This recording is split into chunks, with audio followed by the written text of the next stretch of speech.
Election کا فیصلہ کون کرے گا؟ الیکشن کا فیصلہ عدلیہ کے غلط فیصلے کریں گے، یا عمران خان کی بدتمیزی بد تہذیبی کرے گی، یا الیکشن کا فیصلہ سیاسی قوتیں ایج پہ بیٹھ کے کریں گی؟ اس کا جواب ذرا دے دیں۔ اگر ایک بدتمیزی بد تہذیبی اور گالیوں کے ذریعے آپ سمجھتے ہیں کہ آپ ایک پریشر کریٹ کر لیں گے اور باقی سب لوگوں کو اس پریشر آگے جھکنا پڑے گا، تو یہ بات غلط ہے۔ اس حکومت کو میں کچھ نہیں سمجھتی، اس قسم کی لولی لنگڑی حکومت کو میرا بس چلے تو میں آج اس حکومت سے باہر نکل جاؤں، لیکن یہ کوئی ایسی چیز نہیں جس کو ٹرے میں رکھ کے کسی کو پیش کر دے کیونکہ کسی نے گنڈا گردی شروع کی ہوئی ہے۔ یہ نہیں ہو سکتا۔ اگر لڑائی ہے تو لڑائی ہمیں بہتر لڑنی آتی ہے۔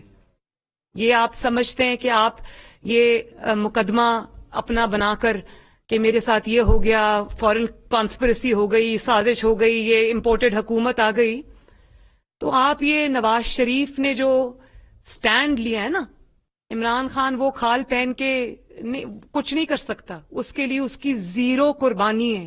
آج تک ایک چھوٹا سا کانٹا بھی اس کو نہیں چبھا۔ اس جد و جہد کے لیے یہاں جتنے قائدین بیٹھے ہیں انہوں نے اور نواز شریف صاحب نے، ہم نے بہت ساری قربانیاں دی ہیں، ایسی قربانیاں دی ہیں جو ریورس نہیں ہو سکتی، ایسے نقصانات اٹھائیں جو ریورس نہیں ہو سکتے۔ تو اس کے لیے کسی کو پلیٹ میں رکھ کے اس کی من چاہی چیز اس کو پیش نہیں کی جا سکتی، اس کا ایک پروسیس ہے۔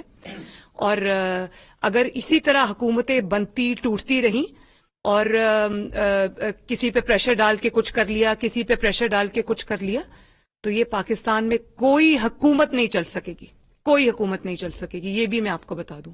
اور دوسری بات یہ کہ آپ نے ابھی جو بات کی وہ ایک چھوٹا سا سوال نہیں ہے، وہ بہت بڑا سوال ہے۔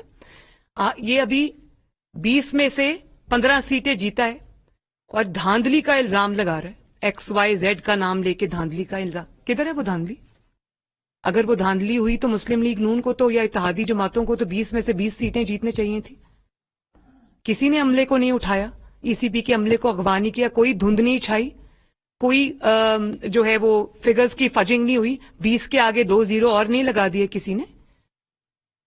تو یہ اب کہاں ہے کوئی دھاندلی کے خلاف شکایت کہ ہاں جیت کے بھی پہلا شخص ہے جس کو جیت کے بھی دیکھا ہے کہ دھاندلی کے الزامات لگا رہا ہے۔ ECP کے اوپر پتا ہے کہ ECP کا کیس جو ہے فورن فنڈنگ کا کیس، اس میں irrefutable ایویڈنس ہے اور سامنے آنے والا ہے۔ تو ECP کے چیئرمین کو جس کو آپ نے خود لگایا اس وقت وہ بہت اچھا تھا، آج جبکہ فورن فنڈنگ کیس میں اس نے جھکنے سے انکار کر دیا، اس نے کہا کہ سب میری نظر میں برابر ہیں، تو آج آپ اس کو نشانہ بنا رہے ہیں۔ جو آپ کا ساتھ دے وہ اچھا ہے، جو آپ کا ساتھ نہ دے وہ میر جعفر بھی ہو گیا، میر صادق بھی ہو گیا، وہ جانور بھی ہو گیا۔ عدالتیں اگر آپ کے خلاف فیصلہ دینے کے لیے کھلیں تو 12 بجے عدالتیں کھلتی ہیں، اور اگر وہ ہمارے خلاف فیصلہ ہو تو شادیانے بجائے جاتے ہیں۔ یہ نہیں ہوگا، اس طرح کی دھمکیوں پہ، دھونس پہ، بدتمیزی پہ فیصلے نہیں ہوں گے۔ شکریہ۔ یاسر ملک صاحب جی۔ جی خالد مکسی صاحب۔ دیکھیں جی 18 میں بھی تو الیکشن ہوئے، اگر الیکشن نے ٹھیک کرنا تھا تو 18 والے الیکشن سے تو بہتر الیکشن کوئی تھا ہی نہیں میرا خیال پاکستان کے لیے۔ کیا الیکشن سے آپ کو کیا ہے کہ جی الیکشن سے سب کچھ ٹھیک ہو جائے گا؟ اسی سے ہم نے نکلنا ہے کہ الیکشن اپنے ٹائم پہ ہوں گے، سسٹم سے ہوں گے، جیسے بھی ہوگی لوڑی لنگڑا سسٹم، یہی آپ کے پاس سسٹم ہے جہاں پھر مارشل لا ہے۔ وہ قوم نے فیصلہ کرنا ہے، جہاں پھر کر دے فیصلہ مارشل لا، ہم بھی آرام کریں، ابھی رات کو نیندیں بھی ہماری آرام، موسم بھی خراب، ادھر آ کے ایکسپلینیشن بھی دے رہے ہیں۔ حالات کورٹ کے یہ ہیں کہ اب عجیب فیصلہ ہے کہ ہم اندر نہیں جا سکتے کورٹ میں اللہ رحم کرے اس ملک پہ، پر ہم سارے اپنے سردار بنا رہے ہیں، دستار کر رہے ہیں اور بس جنگ کی طرف چلے جائیں گے۔ جی شکریہ جی۔ یاسر ملک صاحب جی۔ یہ بتائیے گا کہ آپ لوگوں کی اپنی حکومت ہے اور اس حکومت کے ہوتے ہوئے آپ نے عمران خان کے جو اتنی چیزیں الزامات ہیں ان کے اوپر جو لگائے گئے ہیں ان کے خلاف کوئی ابھی تک کیس کیوں نہیں بنایا گیا؟ اور ایک کمیٹی بنائی گئی تھی کابینہ کی جانب سے کہ آرٹیکل 6 کی کارروائی کی جائے گی، اس کے حوالے سے کیا اپڈیٹ ہے؟ وہ بھی کارروائی نہیں کی گئی۔ کون سی قوتیں ہیں جو آپ کو یہ تمام تر کارروائیاں کرنے سے روکتی ہے؟ بچے بہت اچھا سوال ہے آپ کا۔ ہم عدالتوں سے باہر نکلیں گے تو کوئی کام کریں گے نا۔ ہم تو وہ لوگ نہیں ہیں جن کو 24 گھنٹوں میں ضمانتیں ہو جاتی ہیں، جن کے لیے رات کو عدالتیں کھل جاتی ہیں، ہم تو وہ لوگ نہیں ہیں نا۔ تو ہم پہلے مقدمات بھگت لیں، مطلب میں آپ کو ابھی حمزہ شہباز کی مثال دی ہے، میں دوبارہ دے دیتی ہوں کہ حمزہ شہباز جب سے چیف منسٹر بنا ہے، ایک دن آپ مجھے بتا دیں کہ حمزہ کو سکون سے کام کرنے دیا، تو ہم پہلے عدالتوں کے کیسز بھگت لیں، اس کے بعد ہم کچھ کر لیں گے جو کرنا ہوگا. جی اظہر فاروق صاحب جی. بلاول صاحب، میرا سوال آپ سے بھی ہے اور مولانا صاحب سے بھی، بلکہ میڈم ہی بیٹھی ہیں، کہ پاکستان میں بدقسمتی سے جتنی بھی بیشتر حکومتیں بنی ہیں اس میں ملٹری اسٹیبلشمنٹ کا ہاتھ رہا ہے. ملٹری اسٹیبلشمنٹ کا پاکستان میں حکومتیں بنانے اور توڑنے میں ہاتھ رہا ہے. ماضی میں آپ بھی الزامات لگا رہے ہیں.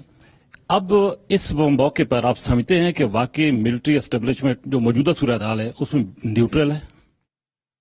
سمجھتے ہیں کہ یہ آپ نے دیکھا ہے جب عدم اعتماد کا تحریک لے آیا گیا اور اس کے خلاف سابق وزیر اعظم اور ان کا ٹیم نے غیر آئینی سٹیپس اٹھائے، آئین شکنی کی، تو پورا پاکستان کو نظر آ رہا تھا کہ جو ماضی میں ہمارے ادارے ایک متنازع رول اپنا رہے تھے، ان کا کوشش تھا کہ وہ اے پولیٹیکل رہیں اور وہ ٹرانزیشن کرے. ٹرانزیشن متنازع رول سے لے کے ایک آئینی رول تک.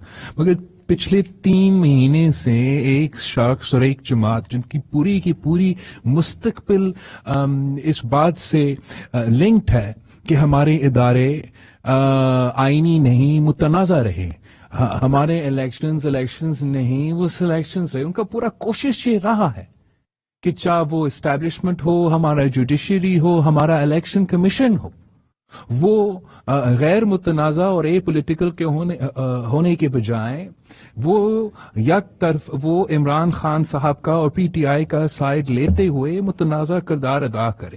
اور یہاں آپ کے سامنے جو ساری جماعتیں ہیں، یہ ہمارا آج کا نہیں، یہ ہمارا مسلسل ایک سٹرگل ہے کہ پاکستان میں اصل جمہوریت ہو. اور اس کے لیے ایک جو بیسک پرنسپل ہے وہ یہ ہے کہ ہمارے سارے ادارے اپنے دائرے میں رہ کے